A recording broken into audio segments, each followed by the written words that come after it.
y así la dejamos.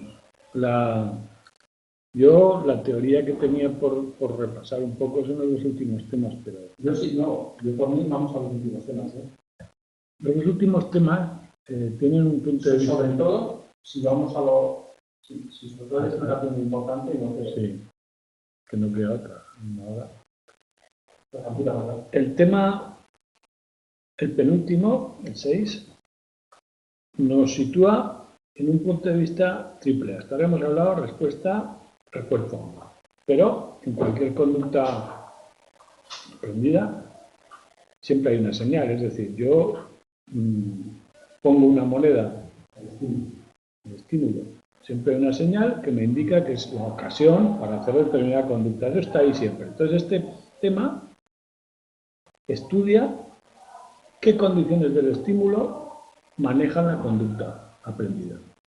Si hay variaciones en el estímulo, ¿qué ocurre? El estímulo, tenemos que entender que aunque en el laboratorio hacemos cosas muy simples, es una cosa más compleja que tiene diversas dimensiones, tiene colores, formas, todo eso. Entonces, sí, ¿qué pasa si varío el color de la señal verde? Lo voy haciendo cada vez más azul, más amarillo.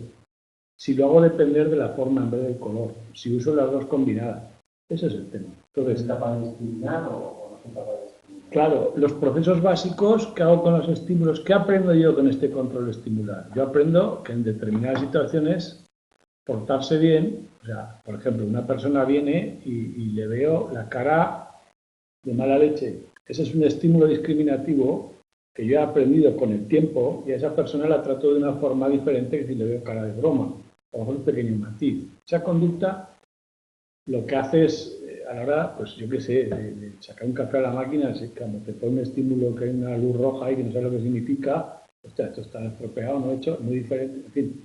Siempre hay un estímulo, tú has aprendido a lo largo de la vida qué estímulos indican qué cosas. Entonces hay dos procesos básicos.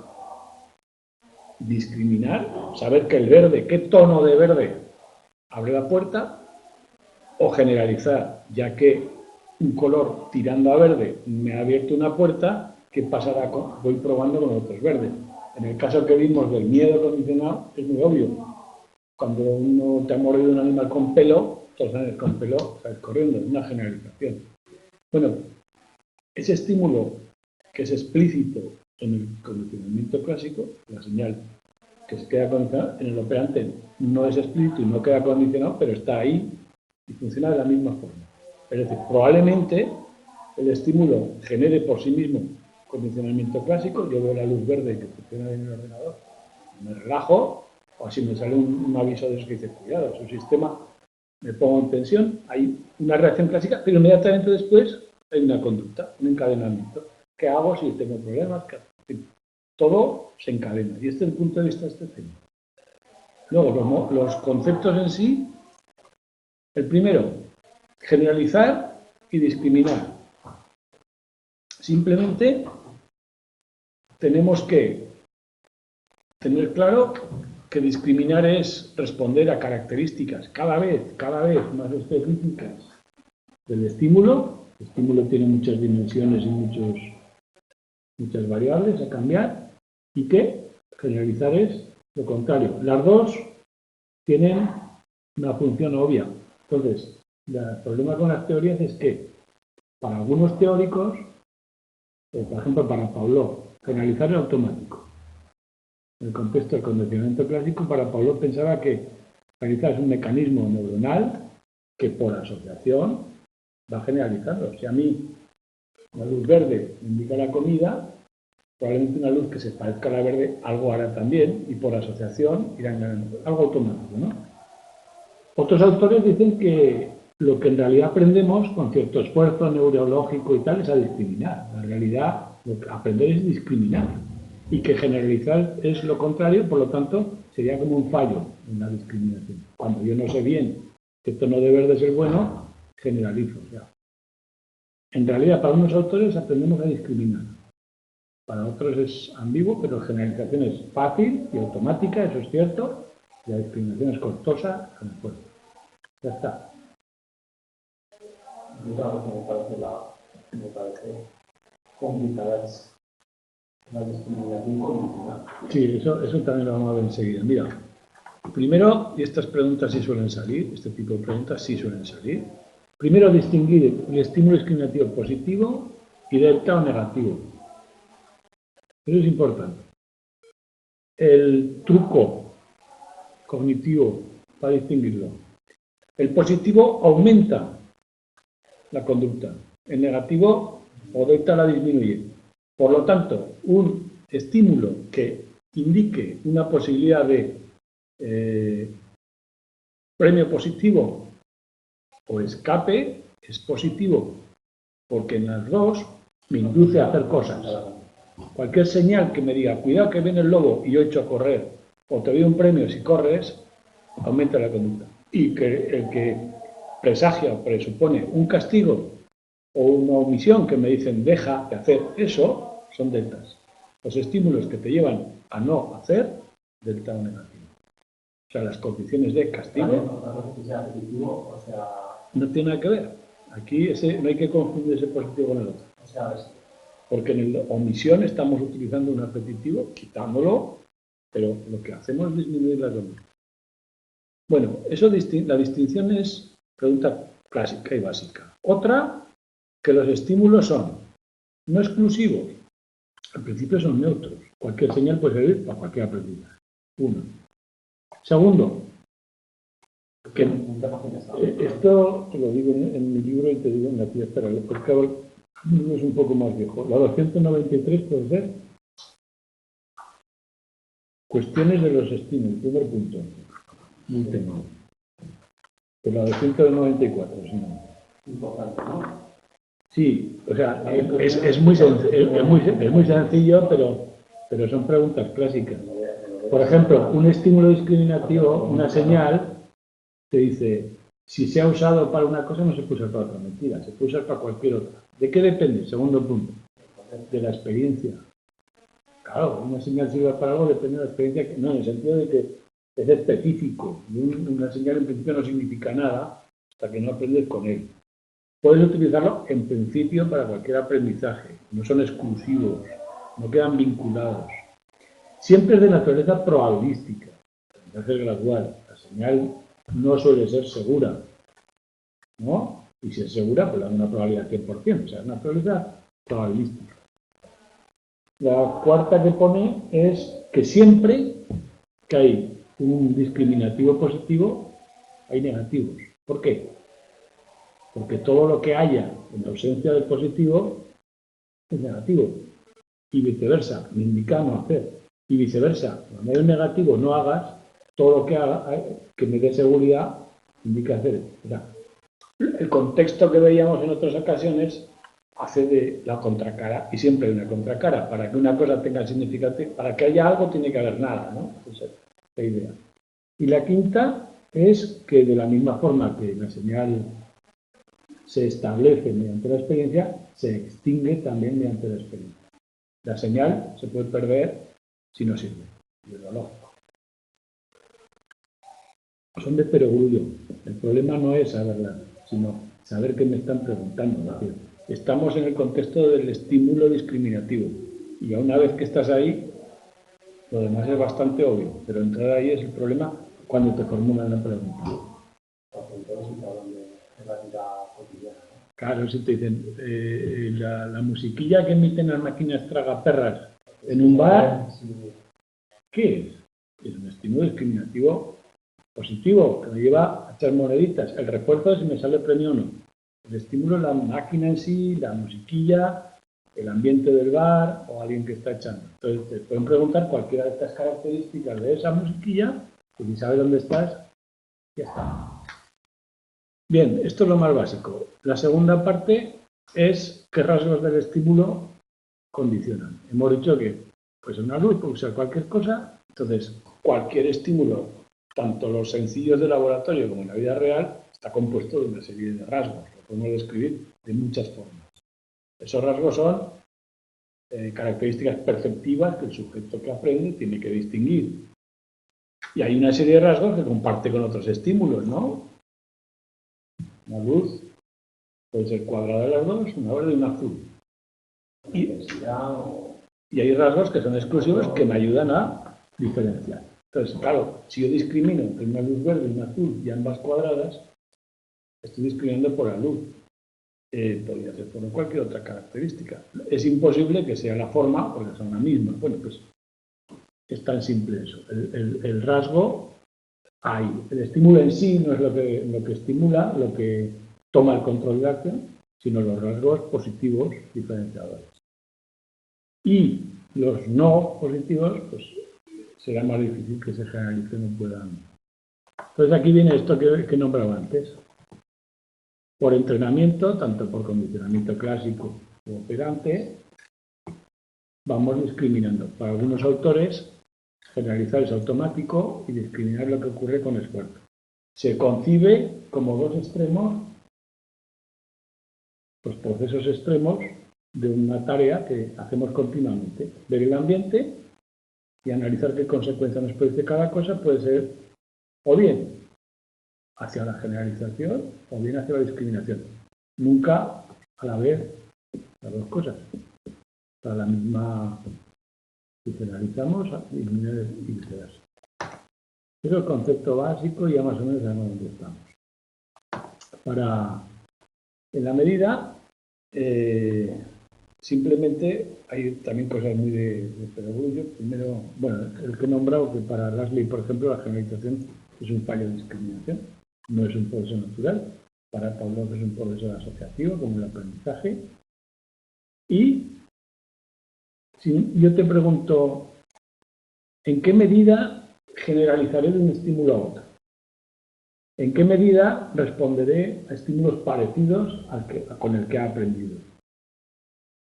La respuesta es tan simple como decir, en la medida que sean similares, en lo que sea. Y esto es así de simple. Más generalización a más semejanza. Ya está. La semejanza puede ser la dimensión que tú quieras, pero si la podemos medir de alguna manera, bueno, la medida habitual es funciona. A ver si funciona. Entonces, ¿cómo hacemos para ver si funciona? Pues sometemos al sujeto a un estímulo de unas determinadas características y las vamos cambiando poco a poco, gradualmente. Y obtenemos una curva de respuesta. Si se mantiene, no pasa nada. A ver, lo normal es que vaya bajando. A medida que nos vamos de las características, la respuesta va bajando. Si solo midiéramos una dimensión del estímulo que la podemos representar en una línea recta, en vez de en 3 o 4 dimensiones, podemos poner aquí que cuando aumenta o disminuye esa característica, la respuesta va fallando. Esta curva se llama gradiente de generalización. Más pendiente, más difícil, ¿no? Va, discrimina, responde solo o a valores muy cercanos del entrenado y apenas a valores que se empiezan a repasar. Y al revés, si es muy baja, quiere decir que estamos generalizando mucho porque respondemos a valores muy diferentes al original. Bien simple. Eso también es importante, ¿no? El gradiente sí. El gradiente. Gradiente significa eso, pendiente, ¿no? El grado de inclinación. A mayor grado, más discriminación. Y esto, obviamente, es una medida de la precisión del aprendizaje. Por supuesto, también podemos hacer el gradiente del inhibitorio. Si es el estímulo delta que inhibe las respuestas, es decir, si una señal te dice, cuidado, que te va a una descarga, estate quieto, vemos en qué medida los pequeños cambios en la señal también la inhiben. Y nos quedará boca abajo, que cada vez habrá menos respuesta acerca del estímulo clave, pero lo mismo, gradiente inhibitorio. Las preguntas de gradiente son muy lógicas y muy sencillas, ¿eh? Vamos a la condicional que dices tú que es complejo. Sin meternos, consejo, sin meternos en ver por qué ocurre una cosa u otra, que tampoco habría ningún problema en meternos. Esto es tan sencillo como decir, si yo te pongo una señal diciendo, si haces esto te doy un premio, te puedo poner antes de la señal otra diciendo, ojo que estoy mintiendo, ojo que... ¿No? Y otra incluso antes diciendo, lo que te diga ese no le hagas caso. Obviamente se complica mucho la cosa, pero es tan simple como el condicionamiento clásico del segundo y tercer grado. Una señal dice que la señal siguiente significa A o B. La señal siguiente está asociada con una respuesta, con un refuerzo. Este es el control condicional. ¿Por qué le llamamos condicional? Porque la señal primera establece las condiciones de lo que significa la segunda. Claro, puede ser que diga que la segunda te va a llevar al premio o no, si está o no la condicional que ocurre, todas las combinaciones que quieras. De si no, son las cadenas experimentales. No hace falta que nos pongamos más vivos. Un estímulo condicional modifica el valor informativo del estímulo discriminatorio. Puede haber varios niveles. Un dato importante es, en el condicionamiento operante, que cuando nos vamos más allá de un segundo condicional, no el primero, sino una cadena de uno más o uno más, es un comportamiento que es muy complicado de aprender y que solo se puede hacer si hay una traducción verbal, es decir, solo lo pueden hacer los humanos. No se han encontrado datos de que se pueda hacer en animales. Eso es lo más importante. Estos estímulos condicionales, lo que sí, mira, esta parte, aunque sea un poco técnica, sí que hay que saberla. Mira, el estímulo condicional a veces predice que el F significa premio, vamos a hacerlo con el clásico, me da igual, que el F significa que va a ocurrir el I, excitatorio, y a veces que no. Entonces, nunca se establece una relación directa entre premio o consecuencia y condicional. Puede ser que sí, puede ser que no. Por lo tanto, no se condiciona. Eso es importante. Ni se condiciona, ni ocurren los procesos llamados de extinción. No está implicado en el aprendizaje. Es decir, condición, modulación previa del valor del estímulo. Muy difícil, segundo orden, y no se condiciona nunca. No establece nunca. Ya está, hay que saber más. Hay que saber más. Es decir, en el clásico, en el clásico no se trataría de un condicionamiento clásico de segundo orden directamente porque no hay una asociación entre un segundo estímulo y el primero, sino uno que modifica el valor del primero. Claro, si aparece, EC significa EI. Si no aparece, EC significa no EI, es decir, modula. No es un estímulo que quede condicionado. Esa es la diferencia entre el segundo orden y el condicional. No. Y en el operante es mucho más fácil, porque simplemente es añadir un eslabón más que cambia el significado del discriminativo. Un eslabón que se hace cada vez más complicado, como es de esperar. Y ya no me metería más lejos, ¿eh?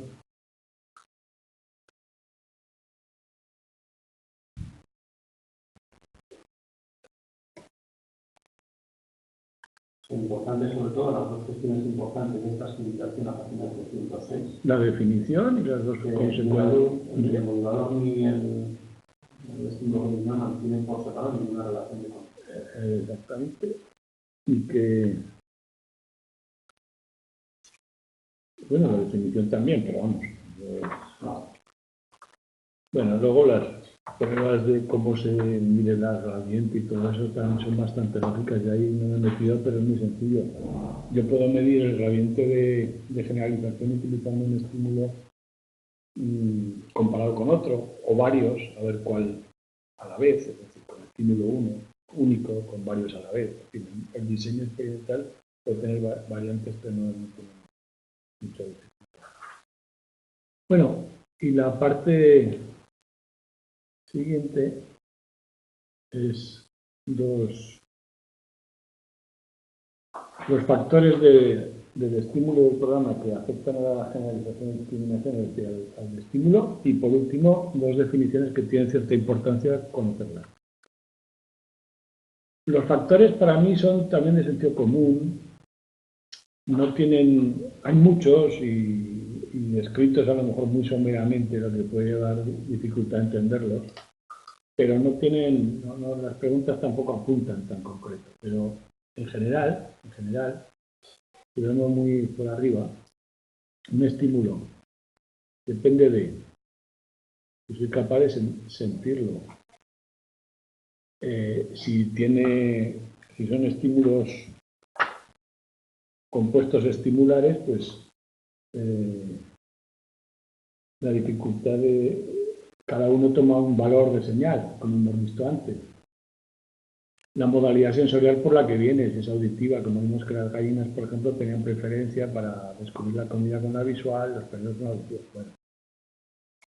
Si es discriminable o no, y eso es una cuestión funcional operativa, la discriminabilidad depende de tantas cosas que lo único que se puede hacer es medirla, pero una cosa que eso se aprecia o no se aprecia, depende de si se llama tal. La intensidad, por supuesto, que en general, a más intenso es más fácil de percibir, más fácil de condicionar.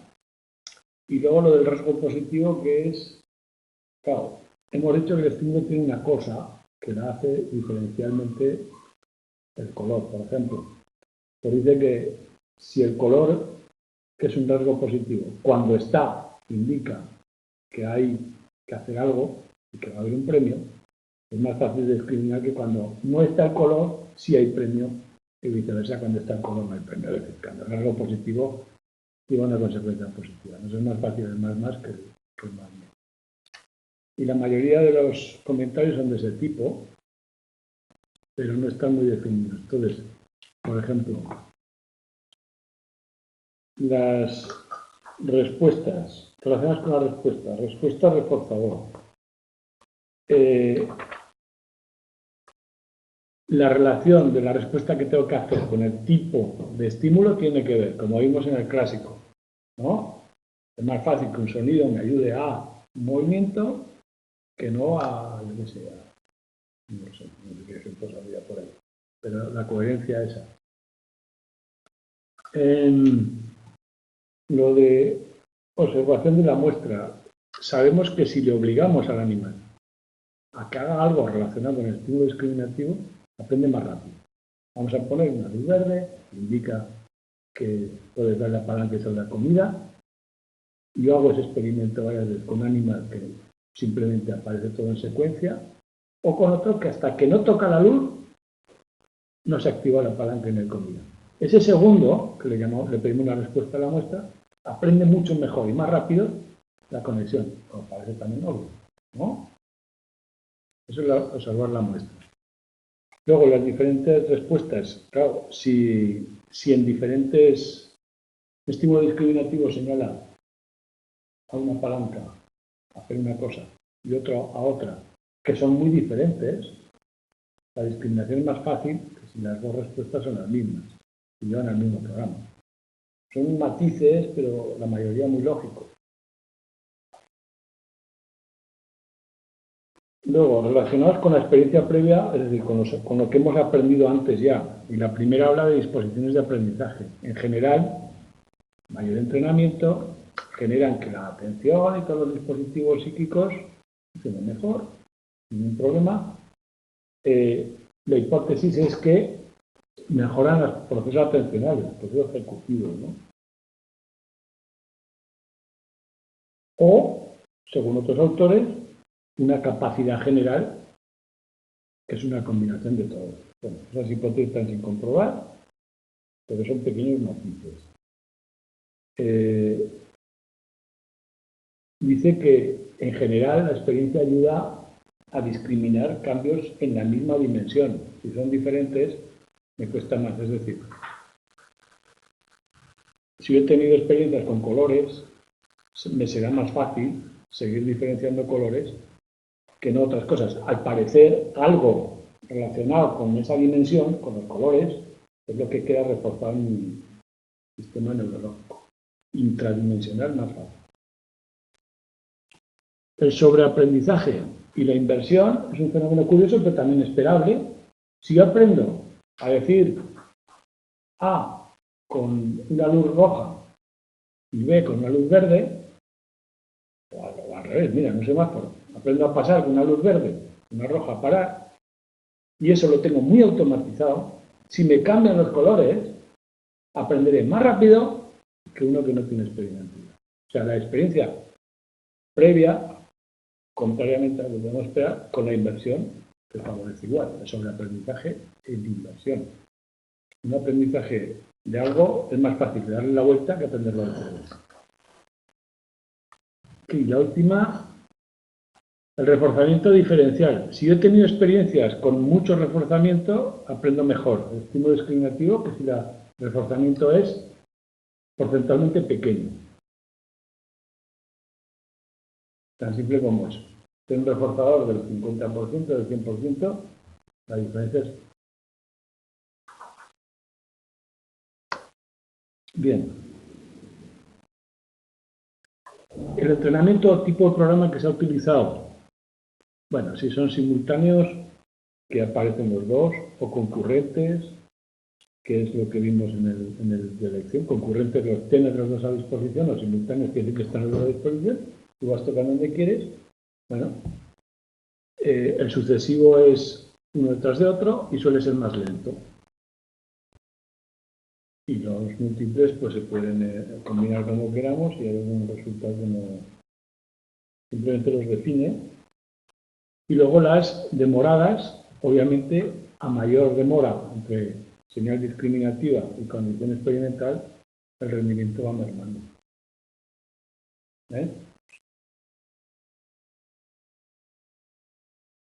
¿Qué elementos del estímulo refuerzan? Bueno, esto lo tenía aquí. El tipo de reforzamiento de la variedad, el intervalo estimular. Bueno, luego nos quedan eso.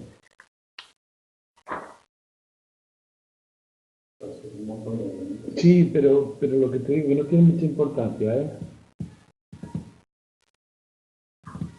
No tiene mucha importancia. Yo lo leería y si más o menos vas pillando el concepto, ya está. El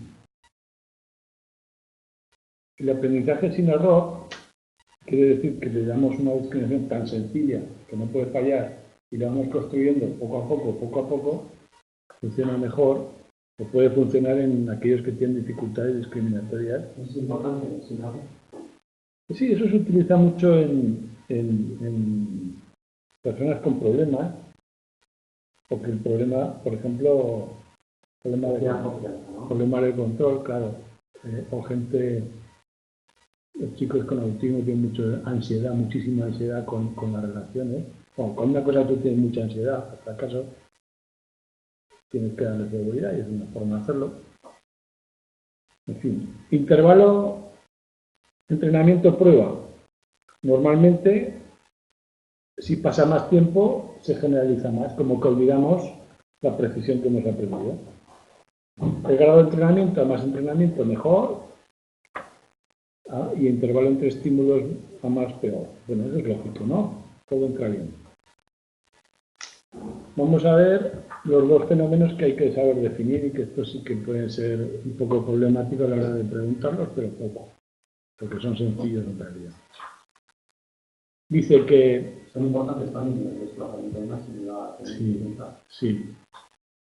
Dice que si tenemos un gradiente de generalización intradimensional, es decir, una sola dimensión, tenemos un valor que hemos entrenado, que es efectivo, hemos visto ya que se produce un gradiente, bueno, pues hay dos fenómenos que hacen que el gradiente se desplace del punto óptimo, que son el desplazamiento del máximo y la tendencia central.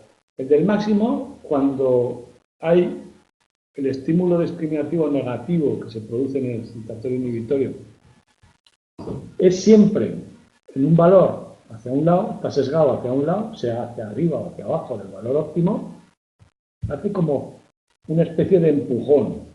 Y yo en vez de responder justo aquí, este peso aquí me tira un poco hacia abajo. Por eso nos desplazamos un poco siempre del máximo del óptimo. Si el estímulo negativo, el delta, estuviera hacia abajo, mi respuesta se iría un poco hacia arriba. Es como que le empuja al gradiente un poco.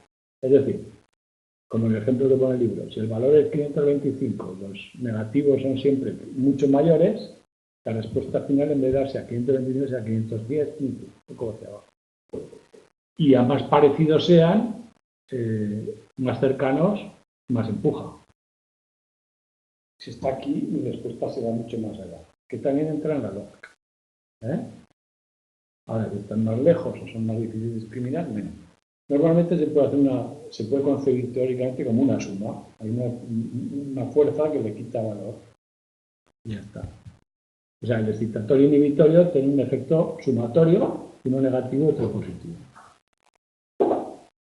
Y el de tendencia central quiere decir que si nos dan un rango de estímulos, normalmente nos vamos hacia el centro.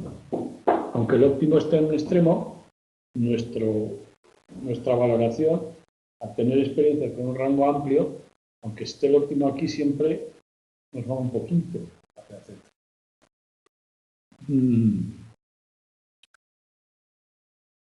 Aquí hay tanto discriminativos negativos hacia arriba y hacia abajo, solo que el estímulo óptimo no está justo en el medio y se suele producir un pequeño desplazamiento hacia el medio.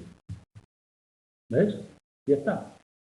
Si sabemos de qué estamos hablando, que es de discriminativos, de gradientes positivo y negativo, la respuesta es sencilla. El problema es que no tuviese, ¿no? Así que este tema, más o menos... ¿Pueden caer preguntas de este tema? Sí, de gradiente, de desplazamiento máximo y central y, que hemos visto al principio, y las características del estímulo de los rasgos positivos y todo eso, es decir, cosas que discriminar, que generalizar. O sea, te pueden preguntar tan sencillo como si yo me mordió un perro y huyo de los animales con pelo, ¿qué es? Y te puede poner generalización, discriminación o aprendizaje aversivo. Una respuesta que tiene poco que ver y los dos conceptos. Van por ahí, no más que eso. Y el último, el aversivo, como vimos que el aversivo tenía unas características especiales porque no funcionaba tan directamente como el positivo, porque el hecho de recibir un castigo generaba una serie de respuestas que podían ser incompatibles con el aprendizaje o dudas de compatibilidad. Disfuncionales para hacer cosas emocionales. Sí, siempre de tipo emocional, automáticas, como la respuesta emocional condicional que es en el clásico. Entonces, hay una serie de teorías que tratan de explicar esto y el tema se dedica a eso. Empieza con las teorías principales son, bueno, el tema primero define otra vez qué procesos son de castigo que utilizan refuerzos negativos. Y recordamos que los que utilizan refuerzos negativos son, por un lado, el castigo y por otro lado, la evitación. Estos dos. Y de paso repasamos. Los otros dos son positivos.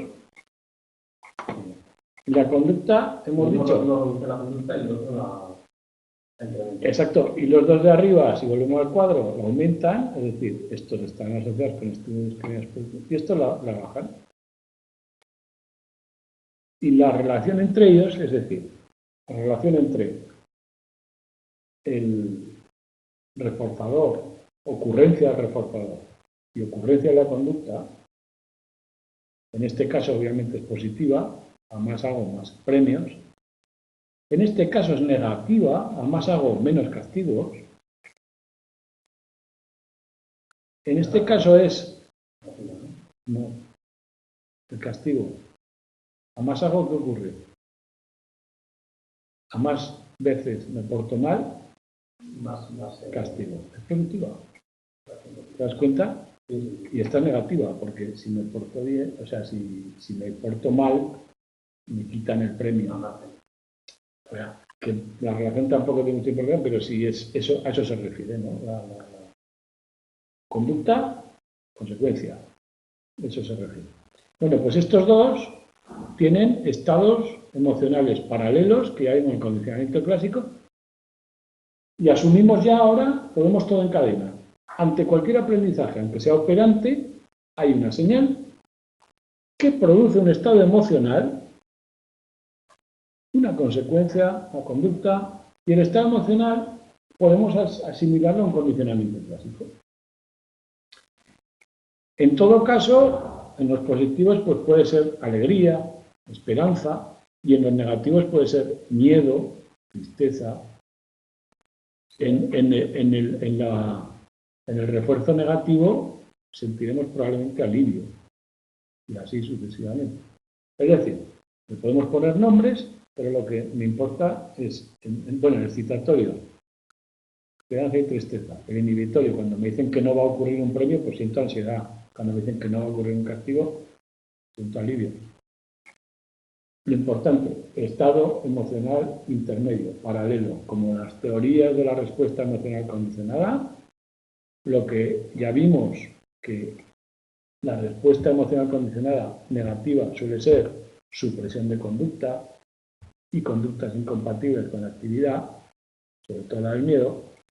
Hay unas teorías que van por ahí que dicen que se llaman bifactoriales porque dice, hay primero un condicionamiento clásico que suprime la capacidad de hacer y luego viene la fase operante y son incompatibles. Por eso el castigo tiene unos resultados. ¿Pueden preguntar sobre esas teorías? Sí, pero la parte de conocerla, ¿no? La teoría bifactorial de la evitación, en que primero se produce un estado negativo. Por las primeras fases de la evitación, yo siento la descarga y luego me voy. Ahí se produce, la respuesta se asocia con el alivio, la señal con la tal, el condicionamiento bifactorial. Y poco a poco, con mi respuesta más rápida, la señal se convierte en señal de alivio porque ya la evito. Entonces, por eso, el aprendizaje primero es bifactorial. Hay dos pasos. Es una teoría bastante lógica, ¿no? Hay dos experimentos en la conducta de evitación que son un poco... Bueno, el primero les pone Schoenfeld dos palancas de evitación. Una funciona con una frecuencia diferente a la otra y lo que hace el animal es aprender rápidamente la evitación y se va a la buena. En la otra, en la segunda fase, en el Sigman, se le pone un tiempo en una y un tiempo en otra. No lo puede evitar, solo que en una, la respuesta de evitación, hay un periodo seguro más largo que en la otra. Establece determinadas respuestas, un periodo seguro. Y en una es más largo que en la otra. Pero en las dos se produce lo mismo. Y en la de Herrstein, en esta, no hagas lo que hagas, van a haber descargas igual, solo que en un cuarto. Son más frecuentes que en otro. Y lo que tratan de ver, desnudar un poco, es qué es lo que determina la conducta del animal.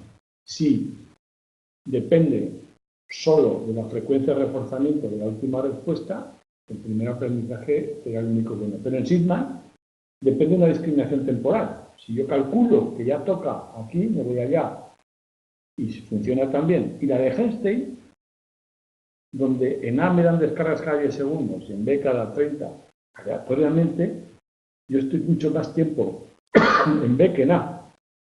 Eso es modal. Ahí no hay nada de mi conducta que cambie las descargas. Pero yo logro una estimación, los animales logran, para un aprendizaje algo, a estar mejor en la alternativa más favorable. Bueno, son 3 experimentos tipo para ver en qué consiste la evitación, si realmente se cumple la teoría de bifactorial. Pero no he traído mucho más, ¿eh? O sea, la evitación discriminada. Con una señal, escape de evitación, aquí hay interferencias y hasta que no se aprende, la consecuencia negativa cumple la teoría bifactorial de Maurer. El escape al miedo explica la conducta. Ahora, en la del tiempo de Sigman, es más bien un reloj interno, no hay ninguna emoción intermedia. Al final simplemente, pero claro, se puede hipotetizar que ese reloj interno es el que produce la señal de seguridad, un estímulo propioceptivo que también sirve. Bueno, y un condicionamiento clásico también dentro de lo bifactorial. Y Gersten-Hinnerlein, cuando nos pone descargas aleatorias y dice que nos vamos más hacia... Cambiamos más en función si cambian las respuestas con una estimación molar, ya no sirve todo esto de la teoría bifactorial, sino que también somos capaces de hacer estimaciones molares de castigo. Bueno, luego analiza un poco qué factores de cada uno de los dos sistemas, los programas que utilizan estímulos aversivos, pues la intensidad, la familiaridad, los intervalos, qué efectos tienen. Y bueno, y el castigo también. Repasa un poco las teorías y, bueno, si te acuerdas del tema anterior, de temas anteriores, para Thorndike era diferente, o sea, era la contracara del refuerzo positivo, cosa que luego ya se ve que no. Este es el que establece la respuesta emocional condicionada, la teoría bifactorial por primera vez, y hay unas alternativas a la respuesta emocional condicionada, que es la de las teorías de respuestas alternativas, que dice que siempre hay una especie de castigo cuando te obligo a hacer algo. Es que no te dejo hacer lo que tú querías. Entonces, lo que explica los efectos del castigo, incluso los paradójicos, es la competencia de respuestas, mis preferencias habituales, ¿no? Y en el caso del castigo se genera la respuesta que yo espero más la frustración que me impide hacer las cosas, me impide hacer el movimiento y hay una competencia mayor que en el caso de la respuesta, que son respuestas compatibles. El principio de Premack, ¿te acuerdas de cómo es esto?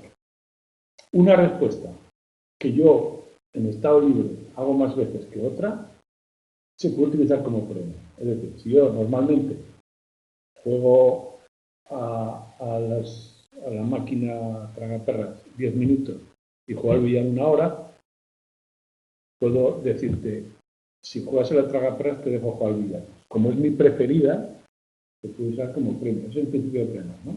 Aquello que el animal hace espontáneamente, para él es más deseable, por lo tanto, refuerza a lo menos deseable. Bueno, pero el castigo se puede usar al revés. Si yo te obligo a hacer lo menos deseable, estoy castigando una conducta. Si juegas al billar, te obligo a hacerlo. Que también veíamos el de temas, si no te acuerdas.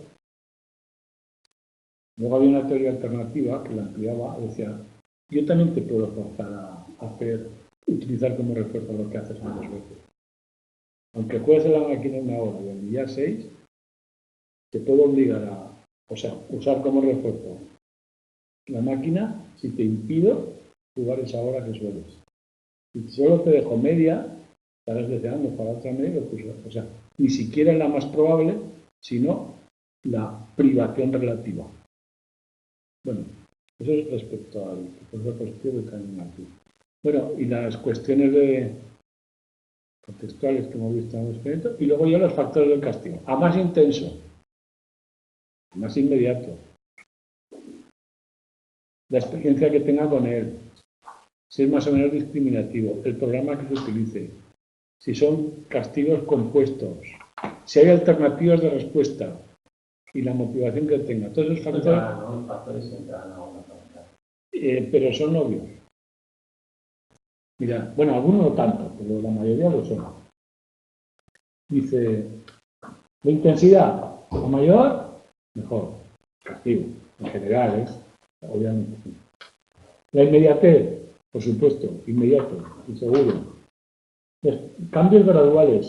Si hay cambios graduales, afecta menos que si de golpe, ¿no?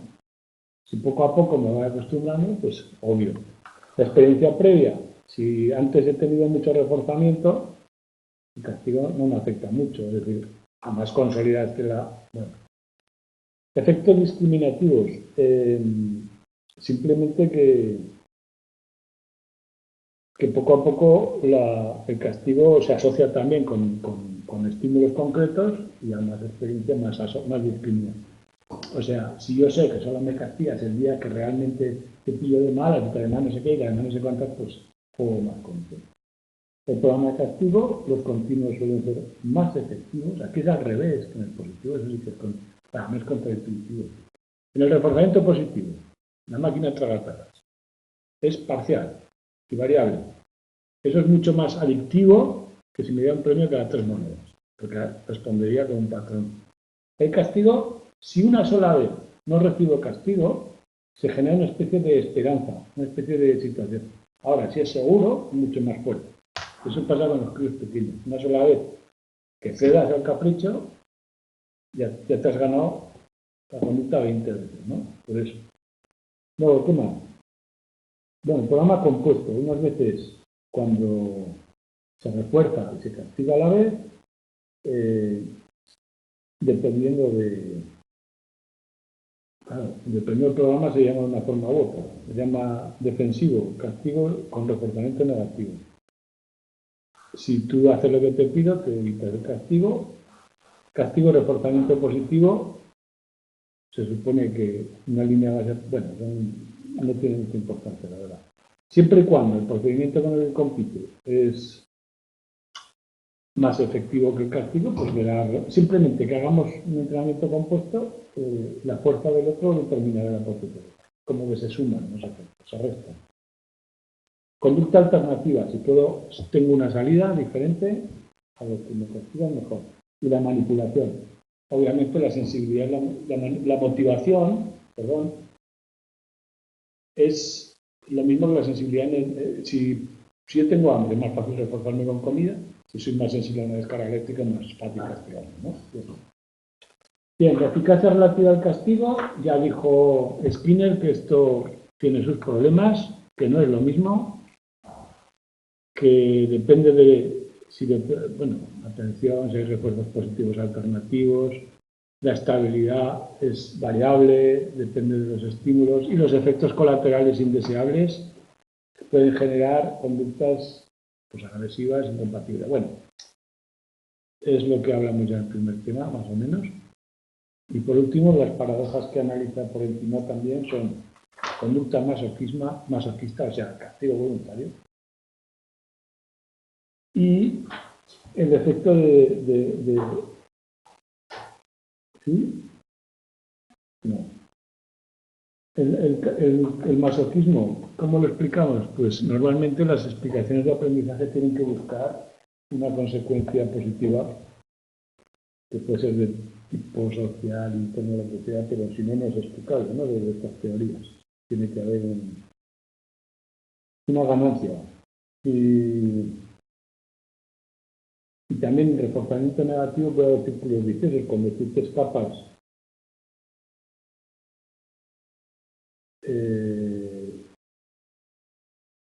si tú utilizas una señal de escape luego como castigo, pues podemos generar un círculo vicioso, ¿no? Por la descarga para castigar. Si tú, por ejemplo, le enseñas a alguien a evitar saltando de un lugar a otro y luego lo empiezas a castigar, pues bueno, podemos poner ahí características discriminativas positivas y castigo a la vez.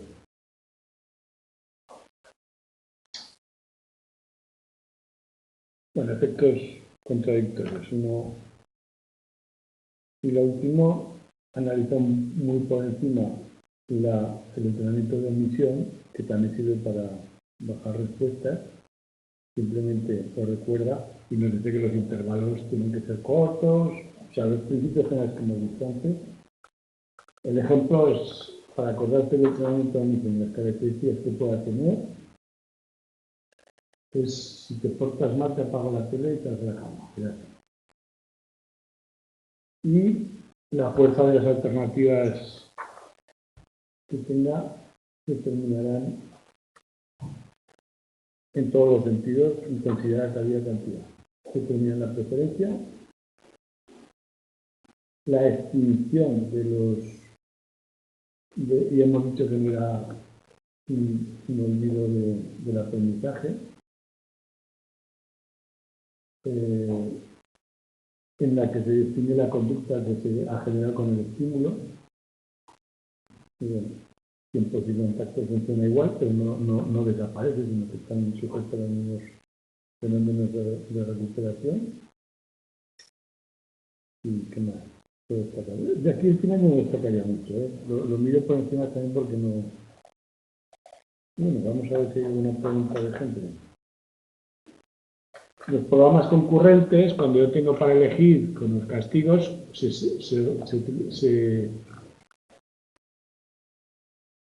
se dan las mismas condiciones que en la ley de positivo, dependiendo de la intensidad del castigo elijo, y se dan dos tendencias igual que en el otro, que son la impulsividad o el autocontrol. El saber, pues, por ejemplo, soportar lo que me hace el dentista de cara a no sufrir en el futuro un fuerte dolor de muelas, pues esperar tener dolor de muelas, pero el dentista corriendo. Es un poco de impulsividad y autocontrol. O preferir un castigo mucho mayor ahora, lo contrario. No más pequeño ahora, claro, no más pequeño ahora, no voy a decir, no ahora. Sí, es un castigo suave ahora, pero... La alternativa tiene que ser, si te lo doy ya, como en este caso no es deseable y antes te he dado un premio pequeño, te doy ahora un golpe, claro, siempre vas a elegir el castigo pequeño con más facilidad, el efecto de demora es diferente, pero también se da el autocontrol y la impulsividad, ¿no? Por ejemplo, te va a doler mucho si no vas al dentista, sí, pero es que el dentista me hace daño, entonces eso es... Aquí autocontrol, ¿no? Claro, aquí es al revés, someterte al castigo es el autocontrol, esa es la clave. Y nada más, vamos a ver si hay alguna, yo supongo que un examen puse completo, yo lo miro aquí. Pero no se pasa mucho con el examen. No. No se pasa, porque esta asignatura sí la pueden complicar todos los días, ¿no? Lo complican mucho. Bueno, la cuestión es que una vez que sí que has mirado todo, el mejor repaso sí es el examen. ¿Por qué? ¿El mejor repaso? Sí, ahora sí es el examen, porque ahora sí que te permite jerarquizar, ver qué cosas son realmente importantes y repasar con sentido. Es decir, aquellos conceptos que realmente importan, los que nos están preguntando siempre, ¿vale? Así que ahora mira el examen.